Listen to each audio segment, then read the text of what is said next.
It's Chinky and welcome to my garden. So I just would like to say thank you to all my subscribers for watching my videos, and for those who haven't subscribed yet, please do subscribe and don't forget to hit the notification bell to get updated on my newly uploaded videos. So for this afternoon, I'm just going to make a short taba kayong manok, as in, sorry for that guys. So for this afternoon, I'm just going to make a short update of my Aglaonema Suksom. So ito yun, 3 months ago, I propagated this one. I did a top cut of this from here. And somebody is asking for an update. That's why I'm trying to make this vlog, para ma-update ko kayo kung kumusta naman yung aking Aglaonema Suksom. So far guys, ito na siya ngayon. This one. Ito yung aking top cut na tinanim. Ito, this one. So as you can see, buhay na buhay naman siya. Diba? Yan. Yay! Buhay siya.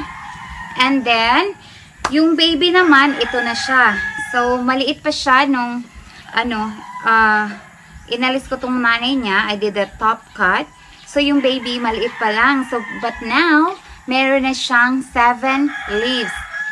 7 dahon. 7 magagandang dahon. Sobrang gandang ng kanyang mga dahon. Here.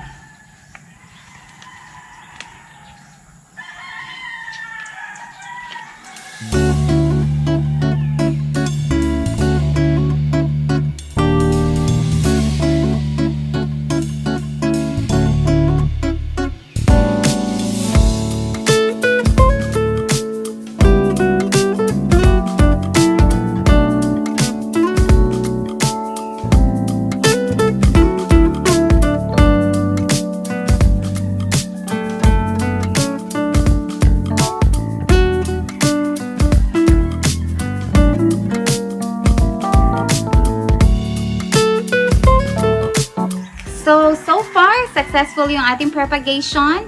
Kaya sa mga gusto mag-propagate ng kanilang Aglaonema, so whatever varieties it is, then don't be scared kasi yung mga Aglaonemas, hindi sila maarte at saka hindi sila madaling mamatay. Kaya huwag kayong matakot na putulin, magdo ng top cut, do stem cutting kasi hindi sila maarte. As long as you do your part naman, you take care of your newly planted Aglaonema. Wag yun naman, you just follow those few care tips I shared. I'll put in the description below yung aking in-upload na vlog 3 months ago. And then if you want to follow my way of how we propagate your Aglaonemas, you just watch that video. I'll put in the link in the description box. And then, yun lang, sundin niyo lang siya. So far, okay, buhay na buhay yung ating Aglaonema. So, positive naman tayo.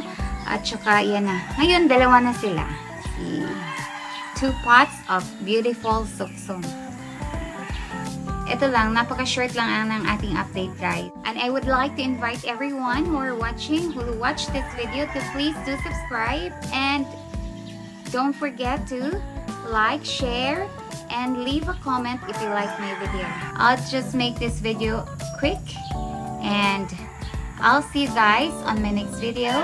Have a nice day, everyone, and happy gardening. Bye!